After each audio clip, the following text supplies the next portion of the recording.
Hi, I hope you had a wonderful week. I am so happy to be here and so happy to be able to make another video. This video is going to be connected to the video from last week because we talked so much about St. John Chrysostom and his work. I think it's appropriate to find out who he is. So that's the focus on today's video. The first thing I want to make clear is that what I'm about to say is not from my own research. I didn't have access to original documents and papers in Greek and Latin, and I'm not very good at those languages. So everything that I'm going to share today is from recent papers wrote from trusted sources that are a little bit more accessible and easier to understand. I hope you guys are ready for this one. It's going to be probably a little bit longer. There are a lot of details. I'm going to use some of my notes. There are a lot of dates and I don't want to get confused. But hopefully by the end of it, we all going to know a little bit more about St. John Chrysostom and what he did and who he was. So let's just jump straight in. St. John Chrysostom was born in Antioch. But the only thing is that we don't know exactly, precisely the year he was born in. There is a range of time. It's between 344 and 353 AD. We know his dad's name, that was Secundus, and he was a high official at the Roman Empire court. And the exact title is Magister Militia Orientis. The only thing is that shortly after St. John was born, his dad died, leaving his young mother alone. His mother's name was Antusa, and like I said, shortly after she gave birth to St. John, she was left alone because Secundus died. And she declined the opportunity to remarry and live a secure life in exchange to stay there for St. John and give him the best education and raise him and take care of him. St. John ended up being a good kid, and he was kind and easy to raise. He received a great education, a classical education, just like the Latin and the Greek authors of the antiquity. One of his professors, the rhetoric professor Libanius, he liked St. John a lot, and shortly he became one of his best students. So much that when Libanius was asked who would he like to have a successor, he said he would have loved for St. John to be his successor, only if the Christians didn't steal him first. After that, he had a mentor. His name was Meletier, and he was a bishop. From him, he will receive his baptism around year 367. Shortly after this, he would be named a lector due to his impressive intellectual qualities and his spiritual honesty. During that time, St. John discovered asceticism, and he immediately was intrigued by it, and he started to practice it right away as well. But in the beginning, just at home, in the company of his mother. But after his mother died, St. John went in the mountains of Antioch, and that's where he experienced the fullness of asceticism. For the first 4 years, he was under the guidance of a very spiritually advanced monk. And after the first 4 years, under guidance, he moved into a cave for another 2 years. The harsh conditions of the cave, the poor food, the cold, will have quite an impact on his health for the long term. But at the same time, the spiritual gains and how close he was able to get to God there will stay for him, and it will impact his life for forever. When he returned in 380, he finally accepted the path he has to walk on, the priesthood. So in 381, the bishop Meletier ordained him as a deacon, and later on, Bishop Flavius ordained him as a priest in 386. While he was a deacon, he wrote many papers about asceticism and virginity.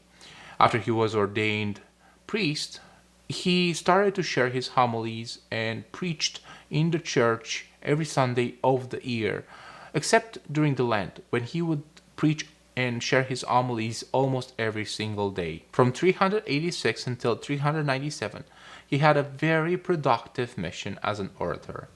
During this time, because of how much he impressed the people with his homilies and how much he touched them, he gained the name of Chrysostom, St. John Chrysostom, which also can be translated as golden mouth. That being said, his qualities were going to be put to a bit of a challenge shortly after this.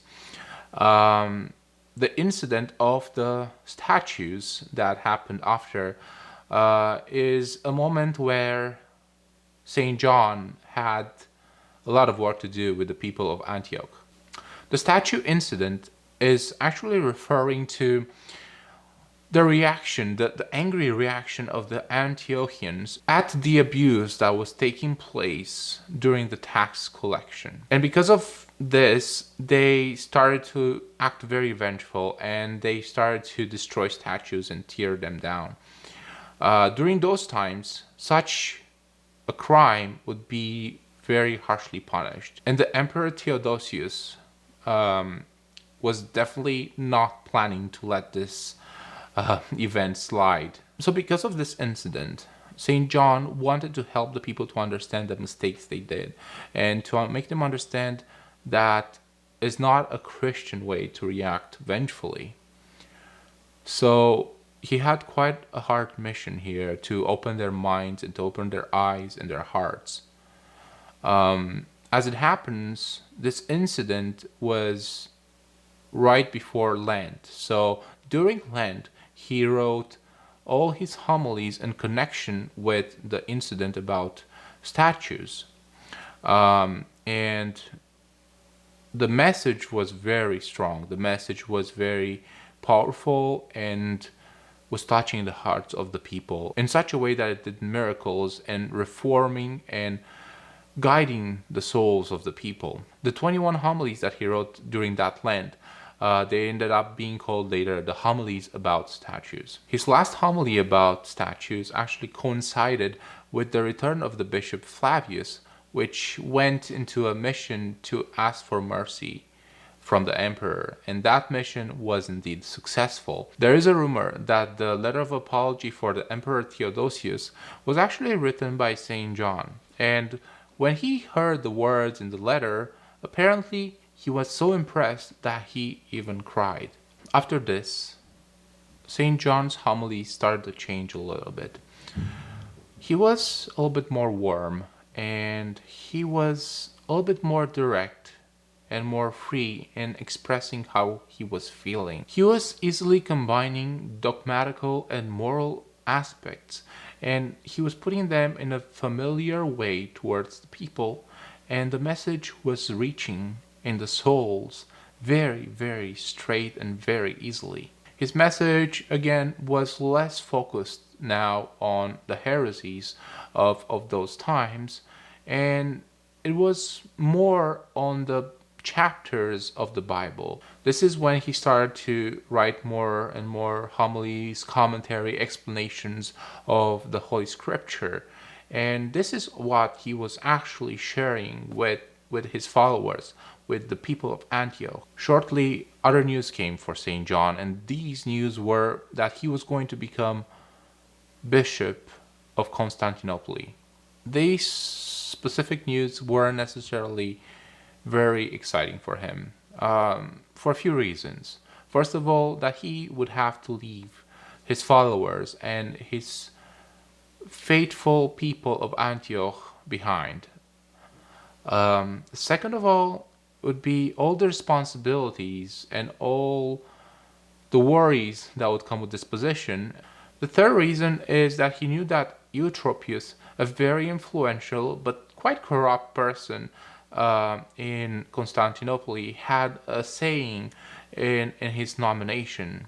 Even though all these concerns were quite legit and he wasn't very happy about it, everything happened accordingly to plan, and he became Bishop of Constantinople in 398, in February 26 February 398. He was named Episcopus Constantinopolitanus. I hope I said that right. Immediately after St. John received his position, he didn't leave things the way they were. He started shifting things around, and he canceled laws and rules that were being used in an abusive way. He definitely canceled all the luxuries that were happening in the episcopacy, or he denied the clergy to raise any more money that would be in their own benefit. He also implemented another rule that separated the deaconesses from the other clergy and moved them into different residences. This was more a preemptive action that he took in order to avoid any cohabitation. St. John also reorganized the ecclesiastical goods, and that happened in order to help the poor people, to help hospitals, to build shelters for the elders. Another rule that was going to affect him in his future was the behavior and the morality of the widows. We'll see shortly how that affected him. Now, regarding his catechetical work, it's very important to see that he continued his homilies, he continued his writings, and he focused a lot on the St. Paul's epistles and the Psalms. What is interesting to notice is that during this time, his homilies suffered a little bit in the quality, most likely because of all the hardships and all the responsibilities he had. But the fire and the passion and his message did not diminish at all. His missionary work in Constantinople was quite successful, actually. He was able to bring to Christianity the Goths. He also sent very well prepared missionaries in Persia, Phoenicia, Scythia, and his work entirely was very, very exceptional and very good. During his years in Constantinople as a bishop, he had a great activity and he had great results.